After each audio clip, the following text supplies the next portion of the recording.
Welcome to Miami, the most amazing, vibrant, and ever-evolving city. I am Nicole Kasten, your real estate expert. Imagine yourself being pampered near beautiful beaches and year-round amazing weather. Picture a gorgeous showcase of luxury buildings by renowned architects and developers. Breathtaking views and most lavish amenities, from rooftop pools to mind and body nurturing spas, all meant to cater to your well-being.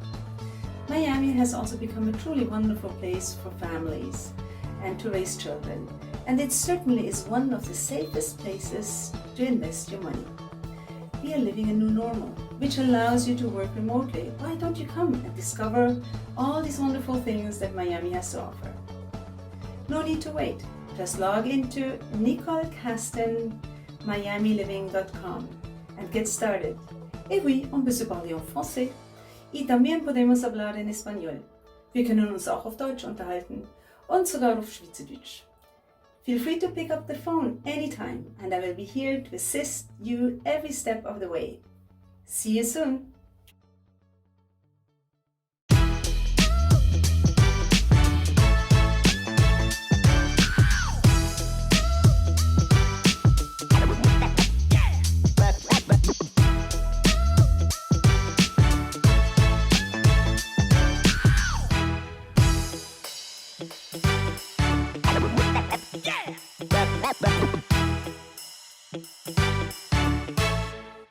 Greetings and salutations, ladies and gentlemen, and everybody in between. Welcome to Cut and Mix. I am Vanessa Hundley, your host, aka DJ Audioprism. Today, I am joined by Lumbie Mlambo of the JB Dondolo Foundation, and we are here today to talk about many of their great endeavors. Now, JB Dondolo is a nonprofit that is dedicated to helping impoverished communities around the world, even right here in our own backyard of the United States of America. So Lumbie, welcome to the show. Thank you so much for joining me today. Thank you so much, Vanessa. Thank you for having me on your show. Well, we have so many exciting things to talk about. We've tried to connect, but she's so busy doing things all around the world. And but now we've had some wonderfully significant things that we absolutely have to explore deeper. So first, let's talk a little bit about JB Dondolo as an organization, because it is obviously one that many people may not have heard of. And you know, when you're looking to become involved with something, you obviously want to know what it's about. So JB Dondolo is named after your father, JB Dondolo. So what does JB stand for? My father's name was Jonah Woodloo for the bee. There we go. And Dondolo. And Dondolo means a walking cane, a stick that is used for walking. You know the cane? That's what it is. So it's JB Dondolo. That's really interesting. I love hearing how names translate in different languages because, you know, in America we don't always have like a direct translation so much, and we have such a hodgepodge of names here anyway that a lot of us have sometimes lost the meaning of it. So that's a walking stick. Interesting. I love that. Now he was an orphan. How would that have affected his situation growing up in Zimbabwe when he was younger? Well, even though he was an orphan, I think he had so much love from a lot of people who really accepted him and took him in, he and his siblings. So they felt like they had families around them. They were never like really neglected to a point where nobody was there for them. They always felt that love surrounded by the community. So when he was in Zimbabwe, he really never felt like completely out, even though every day, on a daily basis, he would say, I am an orphan. You always used to say that all the time to us, that I am an orphan. When I die, you will suffer. Because he really thought that, you know, to kind of prepare us for that moment whenever he passed away, right, so that we'll be able to survive like he did, he and his siblings. So.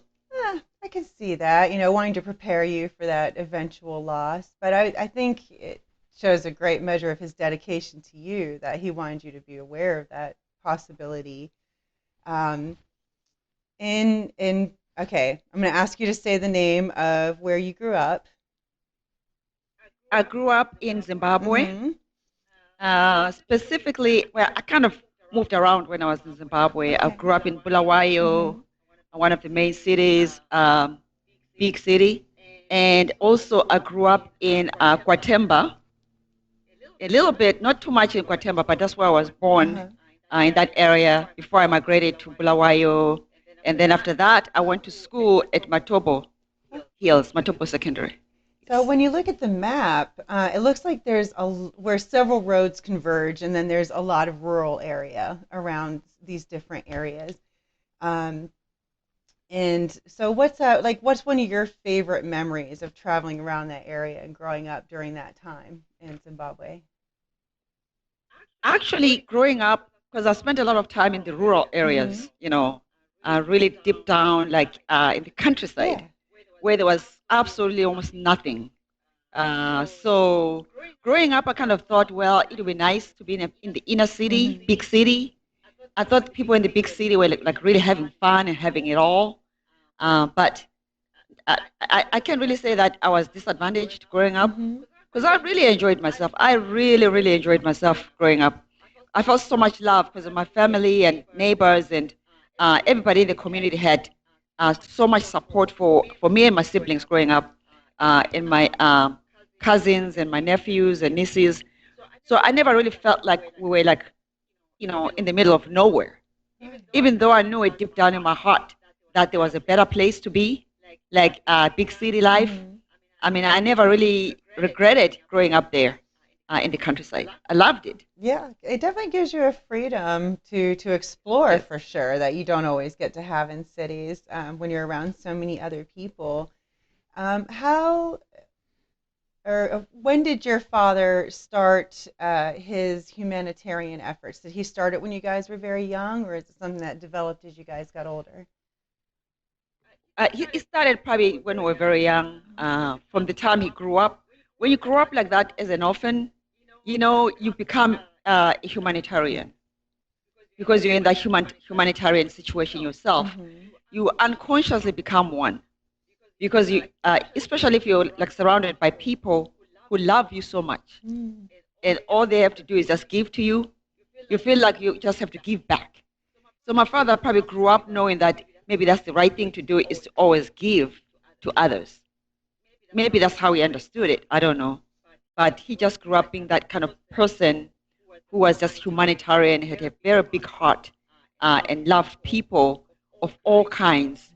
Growing up with so many people coming into our family that my father introduced to them as our family or our relatives, your aunt and uncle, even though they were not really related, but we didn't know. We thought they were actually part of the family. And all I knew was we had such a big family because both my parents, my mom and my dad, were very welcoming of anyone. Uh, And they lived with us. oh, so they were Oh, had a yeah. lot of family, well, family or village family that would come in and stay. Yes, Ah, absolutely. well, I always say it takes a Absolutely. village to raise a child, and it sounds like the community came together like that, and that's something that's so worth appreciating because it is not easy to Oh, absolutely. find. Yes, which is why I keep saying that even though I grew up in the Mm. rural countryside, so they speak, I mean, I loved it because of the people that we had that came into our life, because it allowed you to really dig deeper within you and it kind of gave you that uh, possibility of finding out who you are, really knowing yourself, because there's nothing else to do Yeah, yeah. than dig deeper and really know yourself and cultivate that inner you. Hmm. And you find that you have so much love to give to people. Yeah. Well, so all that vision and his desire to help people ultimately eventually culminated in the project Hospital Hope.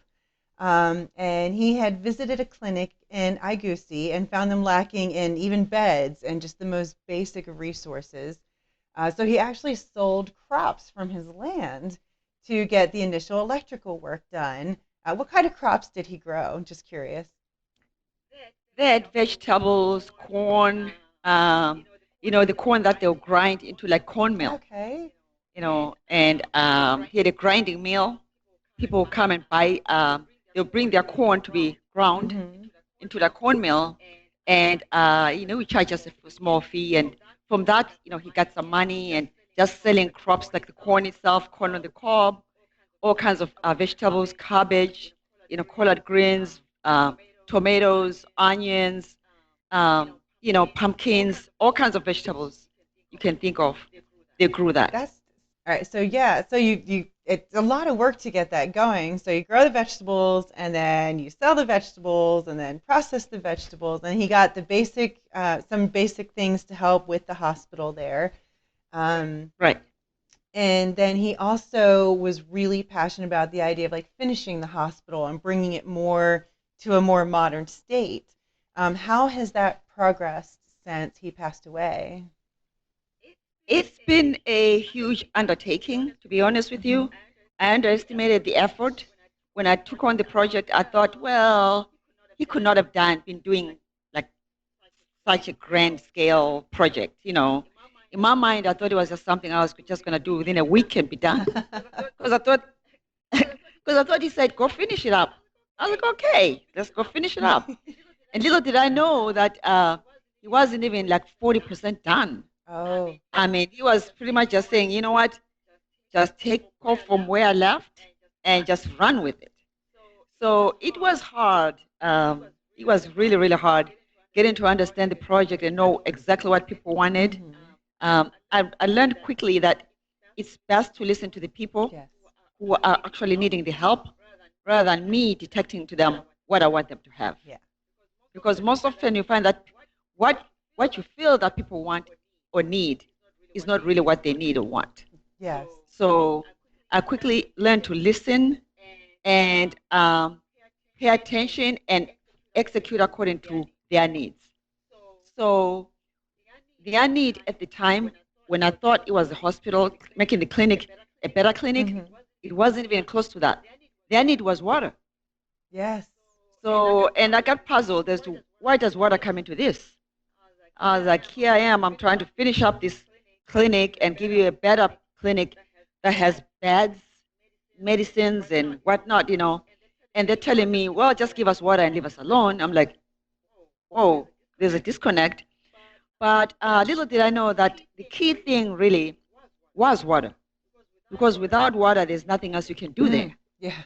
So as soon as I got that water going, that's when everything kind of opened up and my mind just kind of opened up. And I said, wow, they were right. Water is the key and water is a basic necessity. Not only that, but it's a human right. Yes.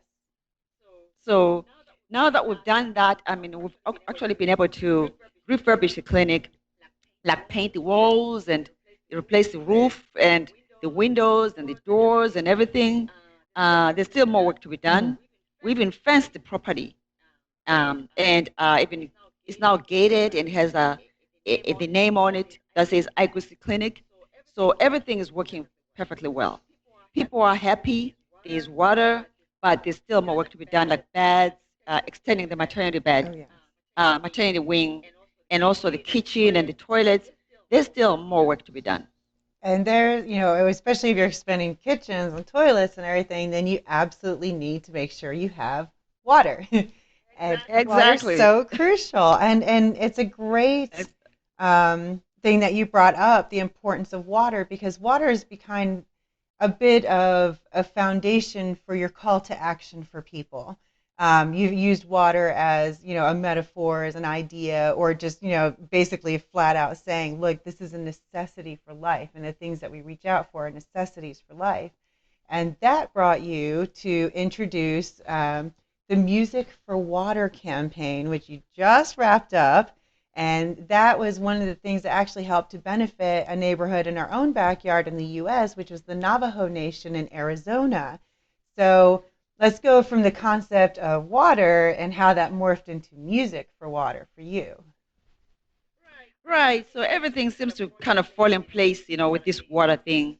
So the Music for Water was a campaign. It's a campaign. It's something that we're going to keep doing each year, where we look for a song that is water inspired. And that song actually becomes our theme song at JB Dondolo.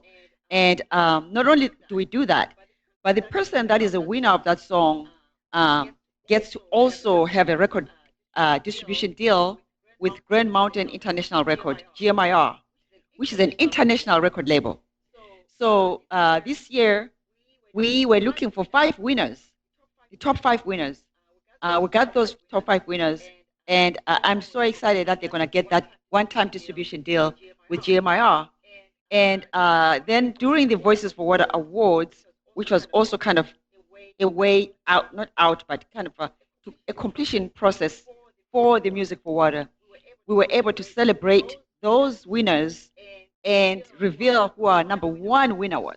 Now, who is going to be that the, was a live the theme stream song. on E360 TV where you actually brought the winners on to perform. I know you acknowledged a lot of the people that had helped you through the journey with that, like No Strings Attached E-News and Beatrice Davis. And then we also had, GMIR, which is headed by Paolo, and I always mess up his last name because it's Montaigne. Well, I can't say that I'm the best at pronouncing it because I never asked him. I pretty much just went for it, and I keep calling him, Paolo. Paolo. I'll call him Paolo Montagni. Yes. It's probably incorrect.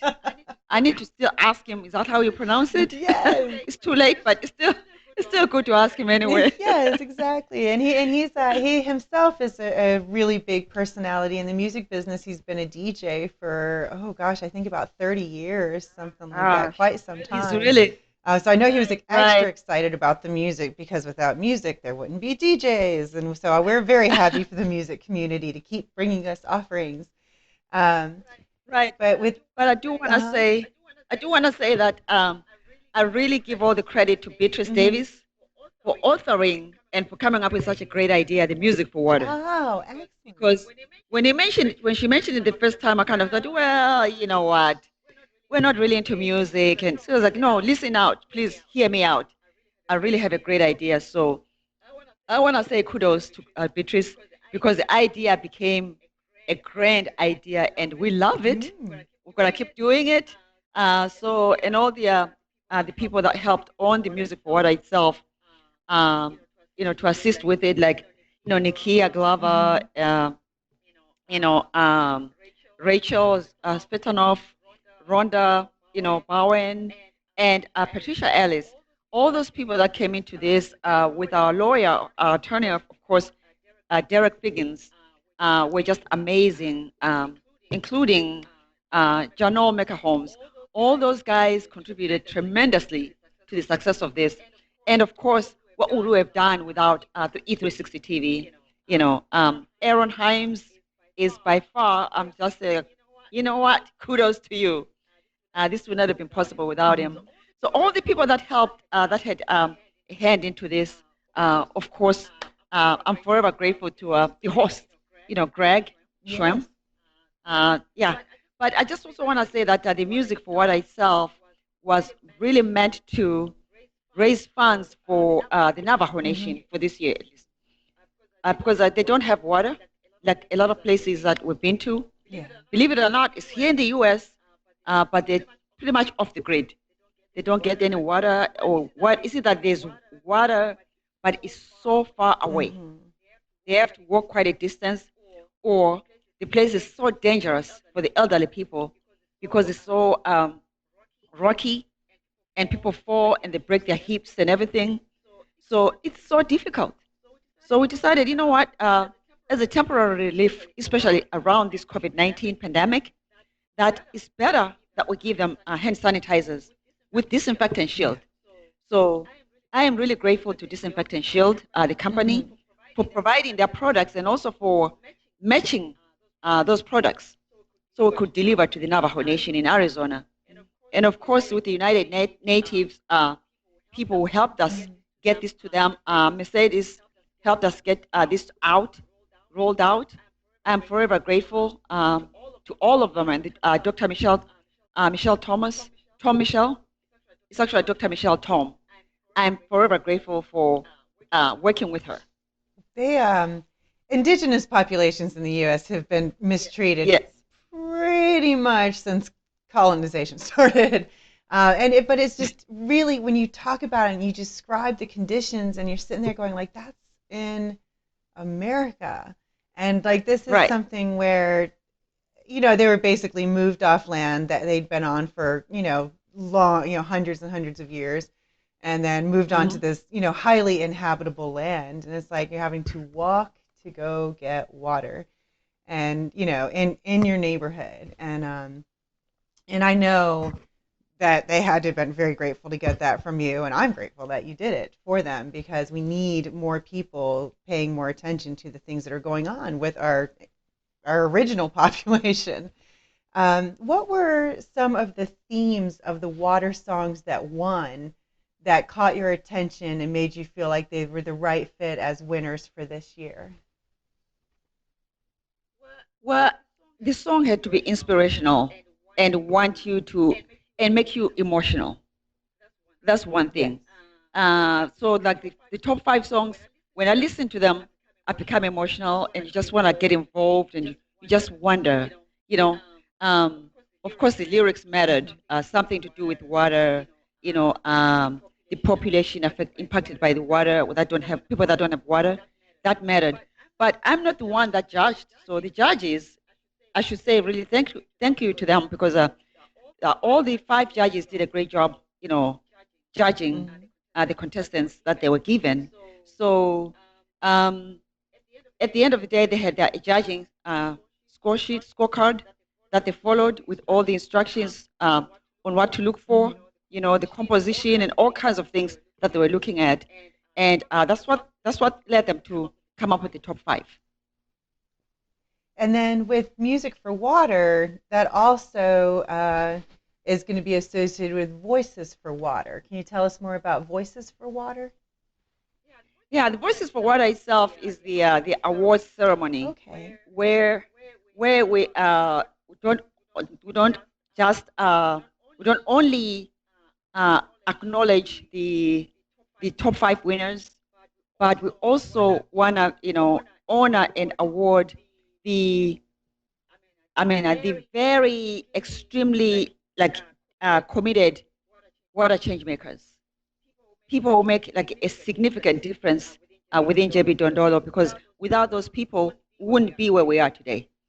So we did honor those people like Beatrice, Rhonda, Rachel, Greg, all those people like Patricia. We did honor those people because we wanted them to be acknowledged. And since JB Dondolo is also like a certifying organization for the President's Volunteer Service Awards, so they call them PVSAs, Presidential Service Volunteer Awards. So we wanted to give people all over the communities that qualify, give them those awards. So we did that this year. It was our first time to actually be a certifying organization and give those out. So we're very proud to have done that. But also we had grandfathered awards from the Equanimity Awards that we gave out this year to about 6 people in the communities. So I'm just very glad that we did that, and that's what the Voices for Water is all about. But next year is going to be different. We're going to keep improving it, but next year is going to be slightly different. But the mission is still going to be the same. The goal is the same. Absolutely. Do you already have a particular recipient in mind for 2021's efforts? Like you have the Navajo Nation I do have. year, or you? Yes. Next year for the Music for Water Awards, it's going to be someone a community that I'm kind of passionate about. That is in an area that is where people are widowed. Oh, yes. Women are widowed. I want to help women in that area to have water, because right now they all drink water with animals, and everything goes in the same thing, unfiltered, and the water is really, really dirty. So I want to help those women, and so that's in Zimbabwe. I want to provide them with clean water. So that's what I'm thinking for next year, without really talking much to the board members yet. Yes. Speaking out loud, but that's where I see ourselves as one of the projects that is going to be very critical and very important. I'm interested in when you're talking about bringing water to the communities. Can you just give us a little more specific details on that? Are you talking about, obviously you're not just trucking in bottles and bottles of water and putting them down. Like what kind of technology or what kind of moves are you helping to do so they can access clean water even when you're not there anymore? Right. So when we work on a project for clean water, we work with experts. For example, we work with like science and technology institutions that actually go in and test and sample water and soil and take it to the lab to test, so they can let us know what's in the water, what's in the soil, in the sand, and if it's safe for us to do anything there. They can recommend then from there what kind of system we need, what kind of system is appropriate for that area. And usually they supply like the vendors, list of vendors to pick from. They give you pretty much like options that you can pursue from there. Option A, option B, option C, that you know are all viable solutions. That's wonderful. So So you have efforts that yeah, continue to pay forward. It's not just like a one-time thing where you swoop in, drop off a right. truck, and you're gone, kind of thing. Right. Yeah, because also once we're done with the installation of the system, if that is the system to be installed, whatever we do, then there's also training You're right. for There the is. people that are going to be using Yeah. it. So we want to make sure that they're trained, they know how to take care of it, they know who to contact if something goes wrong, and things to check out for. And we also want to stay in touch with the technology and science institutions so they can keep going back to test the water. That Yeah. makes complete sense. I didn't even stop to think about the training part of it, but you're right. And it's like when you said earlier about walking into the hospital and being like, "Wow, there's so many things to do." It's like even with your current effort, there are so many Uh-huh. things to do because you're not talking about just funding, you're talking about the science and the engineering and the technology and everything that goes to make it continue moving forward. Um, Right. so you have another project that is in the works called Sweet Compassion. And what is that about? Yes. Sweet compassion is really sweet compassion in that what you're doing is giving back, kind of saying, in a way, thanking someone and saying, thank you for everything that you do. Thank you for your service. So sweet compassion is going to be giving out cookies, with the two brothers in the kitchen in Houston. Yeah. There's the two little boys in their teenage years. I think maybe one is in their teenage years. But they bake. They're very good at baking. So they're going to be baking cookies, and we're going to try and deliver those to like starting out maybe like to school teachers who are impacted by the pandemic, but they have to still provide for our Yeah. children. So we have to start looking out for the teachers and acknowledging that they are valuable. They are a valuable part of the system. So we want to do something like that. That's going to be in the U.S. So it's not going to be just the cookies, but also the hand sanitizers, again with Disinfectant Shield. That's our partner. So they're going to provide hand sanitizers with us and match again. Mm-hmm. And one other thing that we want to provide are the masks, Yeah. face masks, because we feel like it's really like a complete set where you give out um, to thank someone who's at the front lines. You give them a face mask, and you give them cookies, and you give them hand sanitizers. Ah, We feel like, wow, it's sweet. It's sweet. yeah. It's a sweet gift. It's a sweet gift. So is this Sweet a compassion. specific effort with the bakers, or is this something that you're looking at bringing other people in who may want to offer a sweet thing to go with the idea of the movement? So anyone who wants to offer a sweet thing to go on with the movement, the two brothers in the kitchen will be baking because we know they're very good at baking. Their signature cookies and stuff. And the hand sanitizers, those are taken care of. But when it comes to like the masks and so forth, um, we do have Vibella that makes the Mm-hmm. masks, who can also provide the masks. But we also do have our own branding mask for JB Dondolo that we're going to be kicking off very soon.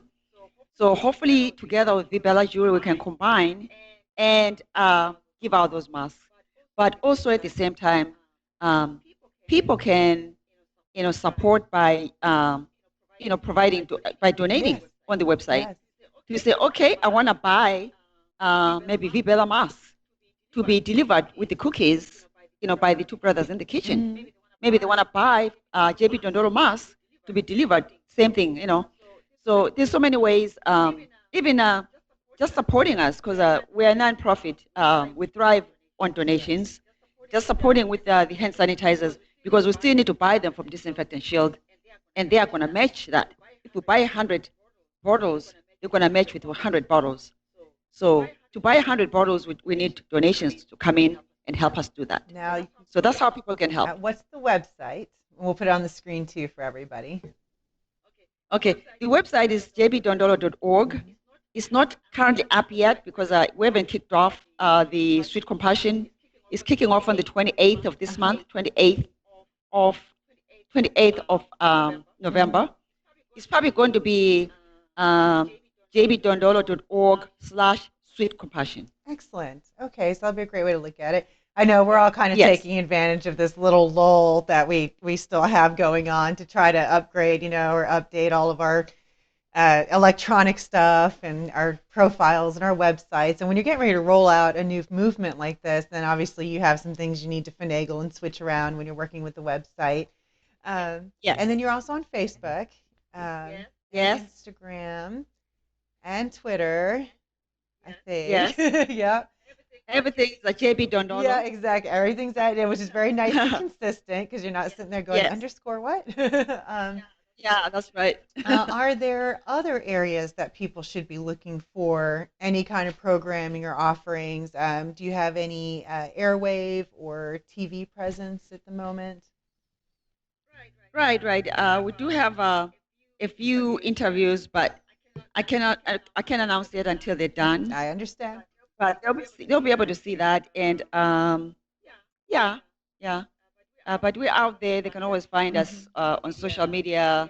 We have a newsletter as well, where we share our information on a bi-weekly basis. It's called Bi-Weekly Weather News. Yes, I actually was going to say I am on the mailing list, so I get that. Oh, yeah. Okay, good. So that's one of the things that people can do is sign up for the newsletter on jbdondolo.org so they can get the updates on what's going on. Well, excellent. Well, Lumbie, I'm going to say thank you so much for joining me here today and letting us know all about Music for Water. Everybody, if you want to catch the live stream for Voices for Water, you can actually watch the replay of that on E360 TV, which you can watch on your computer at e360tv.com. You can also stream it on Roku and Apple TV and Amazon Fire TV. And soon to come, if not already featured on some of our other favorite popular streaming platforms. So Lumbie, best wishes with all of the efforts. We are going to be, of course, following your Music for Water and Voices for Water 2021. And if you're a musician out there and you want to be part of 2021 Music for Water and Voices for Water, contact the jbdondolo.org through their website, through email, call them, be like, I have music for you. Yes, that is correct. So again, thank you for joining me, Lumbie. Thank you so much, Vanessa. This was lovely. Hey. Thank you for having me on here. Thank you.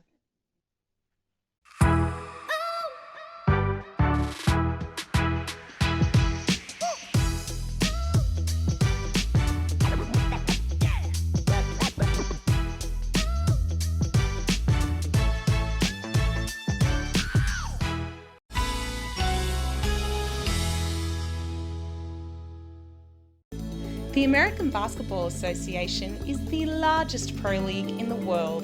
Some great opportunities for team ownership are available, and the cost may surprise you. If you've ever thought about team ownership in a pro league, give us the opportunity to help make it a reality.